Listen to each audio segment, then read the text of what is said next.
ഉപഭോക്തൃ പെരുമാറ്റ സിദ്ധാന്തം, തിയറി ഓഫ് കൺസ്യൂമർ ബിഹേവിയർ. ആ ചാപ്റ്ററിനെ കുറിച്ചിട്ടാണ് ഇന്ന് നമ്മൾ ഡിസ്കസ് ചെയ്യാൻ പോകുന്നത് കേട്ടോ.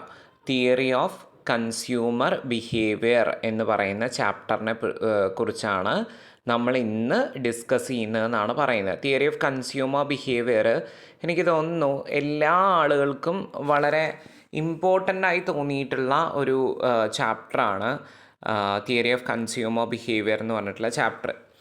ഇവിടെ നമ്മൾ പഠിക്കുന്നത് ഓരോ ഉപഭോക്താവിൻ്റെയും സ്വഭാവത്തെക്കുറിച്ചിട്ടാണ്.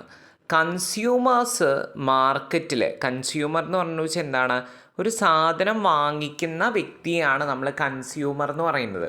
അപ്പം കൺസ്യൂമർ എങ്ങനെയാണ് മാർക്കറ്റിൽ ബിഹേവ് ചെയ്യുന്നത്, അല്ലെങ്കിൽ ഒരു കൺസ്യൂമർ എങ്ങനെയാണ് ബിഹേവ് ചെയ്യുന്നത്, മാർക്കറ്റിൽ ബിഹേവ് ചെയ്യുന്നത് എന്നാണ് നമ്മളിവിടെ പഠിക്കാൻ പോകുന്നത്. So theory of consumer behaviour എന്നാണ് നമ്മൾ ഇവിടെ അനലൈസ് ചെയ്യാൻ പോകുന്നത്. ഇത് മനസ്സിലാക്കുന്നതിൻ്റെ മുൻപ് നമുക്കറിയേണ്ട ഒരു ടേം ഉണ്ട്. തിയറി ഓഫ് കൺസ്യൂമർ ബിഹേവിയറിലേക്ക് കടക്കുന്നതിന് മുൻപ് നമ്മൾ മനസ്സിലാക്കേണ്ട ഒരു ടേം ഉണ്ട്, യൂട്ടിലിറ്റി. യൂട്ടിലിറ്റി എന്നാണ് വിളിക്കുക. യൂട്ടിലിറ്റി എന്ന് പറഞ്ഞാൽ ഉപയുക്തത. എന്താണ് ഉപയുക്തത? ഒരു ഉപഭോക്താവിൻ്റെ ആവശ്യത്തെ തൃപ്തിപ്പെടുത്താനുള്ള സാധനത്തിൻ്റെയോ സേവനത്തിൻ്റെയോ കഴിവിനെയാണ് നമ്മൾ എന്ത് പറയുന്നത്, ഉപയുക്തത അഥവാ യൂട്ടിലിറ്റി എന്ന് പറയുന്നത്. അതായത് one satisfying power of a commodity ആണ് എന്ത് പറയുന്നത്, ഉപയുക്തത എന്ന പേരിൽ അറിയപ്പെടുന്നത്. One satisfying power of a commodity. One satisfying power of a commodity ആണ് എന്ത് പറയുന്നത്, ഉപയുക്തത എന്ന പേരിൽ അറിയപ്പെടുന്നത്.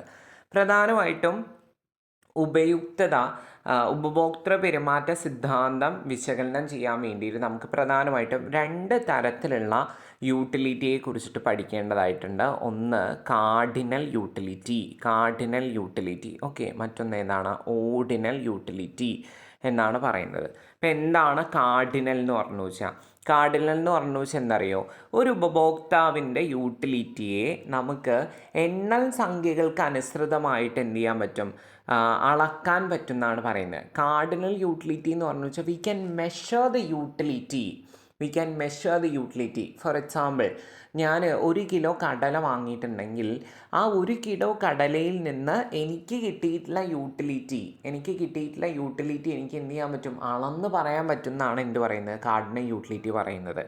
ഓക്കെ. അപ്പോൾ കാർഡിനൽ യൂട്ടിലിറ്റി എന്ന് പറഞ്ഞു വെച്ചാൽ എന്താണ്, ഒരു വ്യക്തി ഒരു പ്രൊഡക്റ്റിൽ നിന്ന് സ്വീകരിക്കുന്ന ഉപയുക്തതയുടെ അളവ് നമുക്ക് എന്ത് ചെയ്യാൻ പറ്റും, അളന്നുകൊണ്ട് സംഖ്യകളുടെ അടിസ്ഥാനത്തിൽ പറയാൻ പറ്റുന്നതാണ് നമ്മൾ കാർഡിനൽ യൂട്ടിലിറ്റി എന്നുകൊണ്ട് അർത്ഥമാക്കുന്നതെന്നാണ് പറയുന്നത്. ഓക്കെ.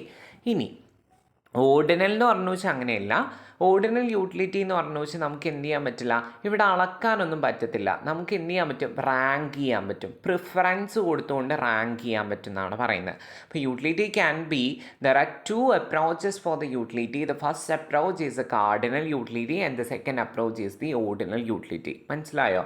അപ്പോൾ കൺസ്യൂമറിൻ്റെ ബിഹേവിയർ മനസ്സിലാക്കാൻ വേണ്ടിയിട്ട് നമുക്ക് യൂട്ടിലിറ്റി പഠിക്കണം. യൂട്ടിലിറ്റി എന്ന് പറഞ്ഞു വെച്ചാൽ എന്താണ്, want satisfying power of a കമ്മോഡിറ്റിയാണ്. യൂട്ടിലിറ്റിക്ക് 2 അപ്രോച്ചുകളുണ്ട്. ഒന്നാമത്തെ അപ്രോച്ച് എന്ന് പറയുന്നത് കാർഡിനൽ അപ്രോച്ചാണ്. രണ്ടാമത്തെ അപ്രോച്ച് എന്ന് പറഞ്ഞു വെച്ചാൽ എന്താണ്, ഓർഡിനൽ അപ്രോച്ചാണെന്ന് പറയുന്നത്. ഓക്കെ. ഇനി നമുക്ക് പഠിക്കാനുള്ളത് മെഷേഴ്സ് ഓഫ് യൂട്ടിലിറ്റി എന്നാണ്. മെഷേഴ്സ് ഓഫ് യൂട്ടിലിറ്റിയെ നമുക്ക് എങ്ങനെയാണ് മെഷർ ചെയ്യാൻ പറ്റുക? നമുക്ക് പ്രധാനമായിട്ടും മെഷേഴ്സ് ഓഫ് യൂട്ടിലിറ്റി എന്ന് പറഞ്ഞു വെച്ചാൽ 3 എണ്ണമാണുള്ളത്. ഒന്ന് TU എന്ന പേരിൽ അറിയപ്പെടുന്ന ടോട്ടൽ യൂട്ടിലിറ്റി. 2 average utility. മൂന്നാമത്തെ എന്താണ്, marginal utility. Okay. TU, AU and MU എന്നാണ് പറയുന്നത്. ഇതിൽ എന്താണ് TU? നിങ്ങൾക്കിപ്പോൾ ഒരു ഡൗട്ട് വന്നിട്ടുണ്ടാവും, എന്തായിരിക്കും TU, ടോട്ടൽ യൂട്ടിലിറ്റി എന്ന് പറഞ്ഞു വെച്ചാൽ എന്താണ്? ടോട്ടൽ യൂട്ടിലിറ്റി എന്ന് പറഞ്ഞു വെച്ചാൽ എന്താ, ഒരു കമ്മോഡിറ്റി നമ്മൾ കൺസ്യൂം ചെയ്യുമ്പോൾ നമുക്ക് ആ കമ്മോഡിറ്റിയിൽ നിന്ന് കിട്ടുന്ന മൊത്തം യൂട്ടിലിറ്റി എത്രയാണോ അതിനെയാണ് നമ്മൾ എന്ത് പറയുന്നത്, മൊത്തം സംതൃപ്തി എത്രയാണോ അതാണ് നമ്മളുടെ ടോട്ടൽ യൂട്ടിലിറ്റി എന്നുകൊണ്ട് അർത്ഥമാക്കുന്നത്. മനസ്സിലാവുന്നുണ്ടോ നിങ്ങൾക്ക്? ഒരു പ്രത്യേക വസ്തുവിൻ്റെ സാധ്യമായ എല്ലാ യൂണിറ്റുകളുടെയും ഉപഭോഗത്തിൽ നിന്ന് ലഭിക്കുന്ന മൊത്തം സംതൃപ്തിയാണ് നമ്മൾ എന്ത് പറയുന്നത്, ടോട്ടൽ യൂട്ടിലിറ്റി എന്ന് പറയുന്നത്. അപ്പോൾ ഒരു സാധനം കൂടുതലായിട്ട് നമ്മൾ ഉപയോഗിച്ച് കഴിഞ്ഞു വെച്ചാൽ ആ ഉപഭോക്താവിന് എന്തായിരിക്കും, ടോട്ടൽ യൂട്ടിലിറ്റി കൂടുതൽ കിട്ടും എന്നാണ് പറയുന്നത്. ഒരു സാധനം വളരെ കുറച്ച് മാത്രം ഉപയോഗിക്കുന്നതെങ്കിൽ അതിൽ നിന്ന് അയാൾക്ക് കിട്ടുന്ന ടോട്ടൽ യൂട്ടിലിറ്റി എന്ന് പറയുന്നത് എന്തായിരിക്കും, വളരെ കുറവായിരിക്കും എന്നാണ് പറയുന്നത്. So the total satisfaction derived from consuming nth unit of a good that is called total utility എന്നാണ് പറയുക. അപ്പോൾ ടോട്ടൽ യൂട്ടിലിറ്റി കാണാൻ നമുക്കൊരു ഇക്വേഷനൊക്കെ അവൈലബിൾ ആണ്. ടോട്ടൽ യൂട്ടിലിറ്റി കാണാൻ വേണ്ടിയിട്ട് നമുക്കൊരു ഇക്വേഷൻ അവൈലബിൾ ആണ്. ഒന്നുമില്ല, ഇക്വേഷൻ ഒന്നും ഇല്ലാതെ തന്നെ നമുക്ക് എന്ത് ചെയ്യാം, ടോട്ടൽ യൂട്ടിലിറ്റി പറയാൻ പറ്റും അല്ലേ.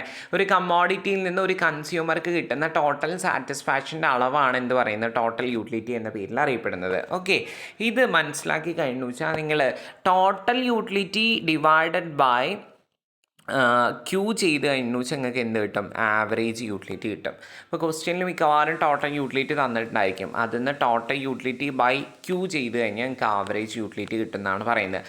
അടുത്ത പഠിക്കേണ്ട ആളാണ് നമ്മളുടെ മാർജിനൽ യൂട്ടിലിറ്റി. മാർജിനൽ യൂട്ടിലിറ്റി അഥവാ എന്താണ് മാർജിനൽ യൂട്ടിലിറ്റി, സീമാന്ത ഉപയുക്തത എന്നൊക്കെയാണ് കേട്ടോ പറയുക. മാർജിനൽ യൂട്ടിലിറ്റി എന്ന് പറഞ്ഞു വെച്ചാൽ എന്താണ്, ഒരു സാധനത്തിൻ്റെ ഒരു യൂണിറ്റ് നമ്മൾ ഉപയോഗിക്കുമ്പോൾ അതിൽ നിന്ന് ലഭിക്കുന്ന അധിക ഉപയുക്തതയാണ് നമ്മൾ മാർജിനൽ യൂട്ടിലിറ്റി എന്ന് പറയുന്നത്. അതായത് MUN = TUN മൈനസ് TUN-1 ആണ് എന്തിൻ്റെ ഇക്വേഷൻ, മാർജിനൽ യൂട്ടിലിറ്റിയുടെ ഇക്വേഷൻ എന്നാണ് പറയുന്നത്. TUN-1 ആണ് മാർജിനൽ യൂട്ടിലിറ്റിയുടെ ഇക്വേഷനായിട്ട് പറയുന്നത്. നമുക്കൊന്നും കൂടെ സിംപ്ലിഫൈ ചെയ്ത് പറയുകയാണെന്നുണ്ടെങ്കിൽ marginal utility =∆TU divided by ∆Q എന്ന് എഴുതാൻ പറ്റും. ഓക്കെ, ഇപ്പോൾ ∆TU എന്ന് പറഞ്ഞുകൊണ്ട് ഈ ഡെൽറ്റ എന്താണ്, ഡെൽറ്റ എന്ന് പറഞ്ഞു വെച്ചാൽ ചേഞ്ചാണ്. Change in total utility divided by change in quantity or change in output. ഇങ്ങനെയാണ് change in unit, that is called marginal utility എന്നാണ് പറയുന്നത്. ഓക്കെ, നിങ്ങൾക്ക് മനസ്സിലാവുന്നുണ്ടല്ലോ ഞാൻ പറയുന്നത്. മാർജിനൽ യൂട്ടിലിറ്റി എന്ന് പറഞ്ഞു വെച്ചാൽ അപ്പോൾ നമ്മൾ ഒരു സാധനം കൂടുതൽ ഇങ്ങനെ ഉപയോഗിക്കുകയാണ്. അപ്പോൾ കൂടുതൽ ഒരു സാധനം ഉപയോഗിക്കുമ്പോൾ നമുക്ക് കിട്ടുന്ന അധികമായിട്ട് അഡീഷണൽ യൂണിറ്റ് ഓഫ് കമ്മോഡിറ്റി കൂടുതലായിട്ട് നമ്മൾ ഉപയോഗിക്കുമ്പോൾ നമുക്ക് കിട്ടുന്ന അധികം സാറ്റിസ്ഫാക്ഷൻ ലെവൽ എത്രയാണ്, അതാണ് എന്ത് പറയുന്നത്, മാർജിനൽ യൂട്ടിലിറ്റി എന്ന പേരിൽ അറിയപ്പെടുന്നത്. ഇത് കുറച്ചും കൂടെ ഡീറ്റെയിൽഡ് ആയിട്ട് നിങ്ങൾക്ക് മനസ്സിലാക്കണം എന്നുണ്ടെങ്കിൽ നമുക്കൊരു ടേബിൾ വരയ്ക്കേണ്ട ആവശ്യമുണ്ട്. നമുക്ക് ആ ടേബിൾ ഒന്ന് വരച്ച് നോക്കാം. ആദ്യം യൂണിറ്റ്, ഇവിടെ total utility. Okay, unit total utility. ഇപ്പോൾ യൂണിറ്റ് ഞാൻ എഴുതുകയാണ് 1 2 3 4 5 6 7. ഓക്കെ, ഇവിടെ ടോട്ടൽ യൂട്ടിലിറ്റി ഞാൻ കൊടുക്കുകയാണ് 10 18 24 28 30 ഇതേപോലെ തന്നെ എന്താണ് 28. ഓക്കെ, ഇനി ഇതെന്ന് നമുക്ക് മാർജിനൽ യൂട്ടിലിറ്റി കണ്ടെത്തണം. ഇങ്ങനെ ഒരു ക്വസ്റ്റ്യൻ നിങ്ങൾക്ക് ഉണ്ടാവും കേട്ടോ. മാർജിനൽ യൂട്ടിലിറ്റി കണ്ടെത്താനുള്ള ഇക്വേഷൻ എന്താ നമുക്കറിയാം, MU = എന്താണ്, ∆TU ഡിവൈഡഡ് ബൈ ∆Q ആണ്. ∆TU ഡിവൈഡഡ് ബൈ ∆Q ആണ്. അപ്പോൾ മാർജിനൽ യൂട്ടിലിറ്റി, ആദ്യത്തേൽ മാർജിനൽ യൂട്ടിലിറ്റി ഉണ്ടോ, ഇല്ല. ഇനി നോക്ക് നിങ്ങൾ, ഇവിടെ ∆TU എന്ന് പറഞ്ഞു വെച്ചാൽ എത്രയാണ്, ആദ്യത്തെ ടോട്ടൽ യൂട്ടിലിറ്റി 10 ആയിരുന്നു. രണ്ടാമത്തെ യൂണിറ്റിന് ടോട്ടൽ യൂട്ടിലിറ്റി എത്രയാണ്, 18 ആണ്. അപ്പോൾ ആദ്യത്തെ ടോട്ടൽ യൂട്ടിലിറ്റി 10, രണ്ടാമത്തെ 18. അപ്പോൾ രണ്ടാമത്തെ ടോട്ടൽ യൂട്ടിലിറ്റി ആയിട്ടുള്ള 18-ൽ നിന്ന് 10 നമ്മൾ എന്ത് ചെയ്യുന്നു, കുറയ്ക്കുന്നു. അപ്പോൾ എത്ര കിട്ടും നമുക്ക്, 8 കിട്ടും അല്ലേ. 8 ഡിവൈഡഡ് ബൈ, ഇനി 1-ൽ നിന്ന് 2 രണ്ടാമത്തെ യൂണിറ്റിലേക്ക് എത്തിയപ്പോൾ എത്ര കൂടി, 1 യൂണിറ്റ് കൂടി. അപ്പോൾ 8 ഡിവൈഡഡ് ബൈ 1 = എത്രയാണ്, 8. അപ്പോൾ ടോട്ടൽ യൂട്ടിലിറ്റിയിൽ ഉണ്ടാകുന്ന ചേഞ്ചാണ് മാർജിനൽ യൂട്ടിലിറ്റി എന്ന് പറയുന്നത്. മനസ്സിലായോ? ടോട്ടൽ യൂട്ടിലിറ്റിയിൽ നിന്നുണ്ടാകുന്ന ചേഞ്ചാണ് മാർജിനൽ യൂട്ടിലിറ്റി എന്നുകൊണ്ട് അർത്ഥമാക്കുന്നതെന്നാണ് പറയുന്നത്. അടുത്ത മാർജിനൽ യൂട്ടിലിറ്റി നോക്ക്, 24-ൽ നിന്ന് 18 നമ്മൾ കുറയ്ക്കുന്നു, എത്ര കിട്ടും, 6 ആണ് കിട്ടുക. 28-ൽ നിന്ന് 24 കുറയ്ക്കുന്നു, എത്ര കിട്ടും, 4 ആണ് കിട്ടുക. 30-ൽ നിന്ന് 28 കുറയ്ക്കുന്നു, 2 കിട്ടി. 30 - 30 0. 28 - 30 എത്ര വരും, -2. അപ്പോൾ ഇവിടെ നിങ്ങൾക്ക് ഒരു കാര്യം മനസ്സിലാക്കാൻ സാധിക്കും.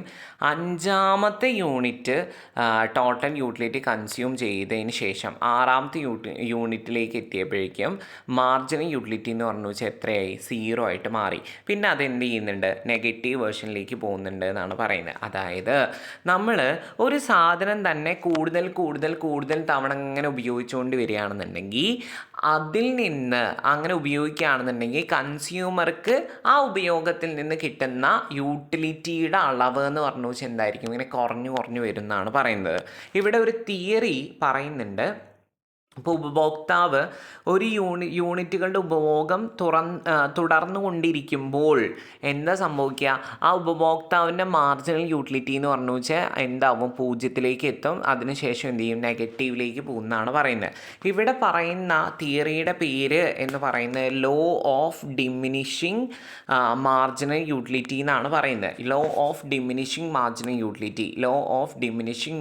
യൂട്ടിലിറ്റി എന്ന് പറഞ്ഞിട്ടുള്ള ഒരു തിയറി ഇവിടെ എന്ത് ചെയ്യുന്നുണ്ട്? ഡിസ്കസ് ചെയ്യുന്നുണ്ട് എന്നാണ് പറയുന്നത്. തിയറി പറയുന്ന ഒന്നുമില്ല. എന്താ തിയറി പറയുന്നത്? ഉപഭോക്താവ് ഒരു പ്രത്യേക സാധനത്തിൻ്റെ അളവ് കൂടുതൽ യൂണിറ്റുകൾ ഉപയോഗിക്കുമ്പോൾ അധിക യൂണിറ്റുകളുടെ സീമാന്ത ഉപയുക്തത കുറഞ്ഞു വരികയും അതേസമയം മറ്റ് സാധനങ്ങളുടെ ഉപഭോഗം സ്ഥിരമാക്കി നിർത്തുകയും ചെയ്യുന്നതാണ് പറയുന്നത്. ഇതിനെയാണ് നമ്മൾ law of diminishing marginal utility എന്ന പേരിൽ അറിയപ്പെടുന്നത്.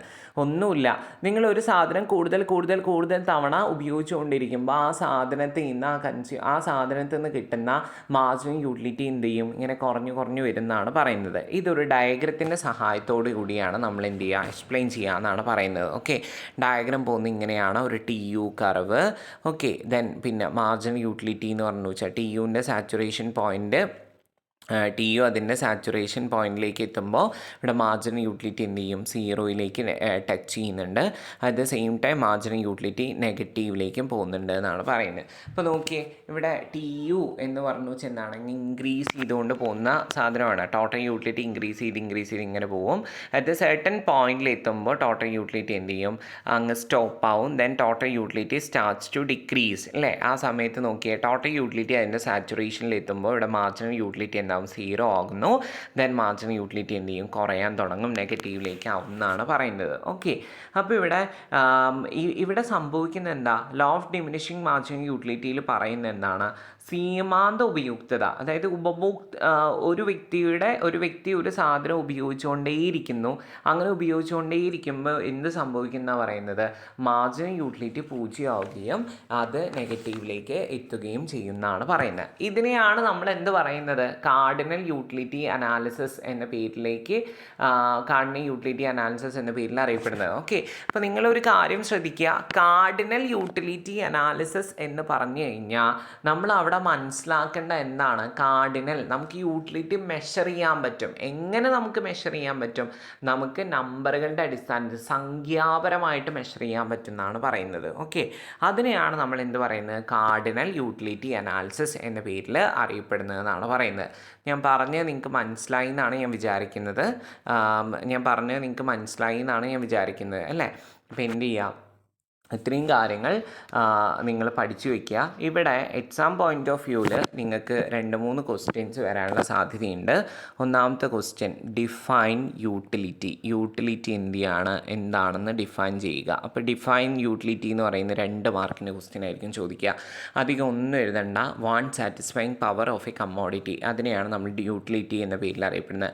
യൂട്ടിലിറ്റിയിൽ 2 എണ്ണം ഉണ്ട്. കാർഡിനൽ യൂട്ടിലിറ്റി ഉണ്ട്, ഓർഡിനൽ യൂട്ടിലിറ്റി ഉണ്ട്. അതെന്ത് ചെയ്യുക? പഠിച്ചു വയ്ക്കുക. അത് കഴിഞ്ഞതിന് ശേഷം നിങ്ങൾ പഠിക്കേണ്ട ഒരു സാധനമാണ് മെഷേഴ്സ് ഓഫ് യൂട്ടിലിറ്റി എന്ന് പറഞ്ഞു വെച്ചാൽ എന്താണ്? മെഷർ ഓഫ് യൂട്ടിലിറ്റി 3 എണ്ണം ഉണ്ട് അല്ലേ? ഏതൊക്കെയാണ്? TU, അതേപോലെ തന്നെ AU, അതേപോലെ തന്നെ MU. ഇത് പഠിച്ചു വയ്ക്കണം. ഇതിൽ നിന്നൊരു കണക്കും ചോദിക്കാൻ സാധ്യതയുണ്ട്. അതേപോലെ തന്നെ നിങ്ങൾ പഠിക്കേണ്ടതാണ് law of diminishing marginal utility. അതിൻ്റെ ഡെഫിനിഷൻ എന്ത് ചെയ്യുക? പഠിച്ചു വയ്ക്കുക. അതിൻ്റെ ഗ്രാഫും പഠിച്ചു വയ്ക്കുക. അത് എക്സ്പ്ലെയിൻ ചെയ്യാനും കൂടെ പഠിച്ചു വയ്ക്കുക കേട്ടോ. Law of diminishing marginal utility, ഇത്രയും സാധനങ്ങൾ നിങ്ങൾ ഈ ഭാഗത്ത് നിന്ന് എന്ത് ചെയ്യണം? ഡിമിനിഷിങ് മാർജിനൽ യൂട്ടിലിറ്റി പഠിച്ചു വയ്ക്കണം. പിന്നെ നിങ്ങൾ പഠിക്കേണ്ടത് കാർഡിനൽ യൂട്ടിലിറ്റിയും അതേപോലെ തന്നെ എന്താണ്? ഓർഡിനൽ യൂട്ടിലിറ്റിയും തമ്മിലുള്ള ഡിഫറൻസസും കൂടെ എന്ത് ചെയ്യുക? പഠിച്ചു വയ്ക്കുക. ഓക്കെ, ഇത്രയും ഭാഗം എന്ത് ചെയ്യുക? നിങ്ങൾ പഠിക്കുക. ഇത്രയും ഭാഗം ഈ എക്സാമിന് ചോദിക്കുന്ന ഭാഗങ്ങളാണ്. ഓക്കെ, അപ്പോൾ ഓക്കെ.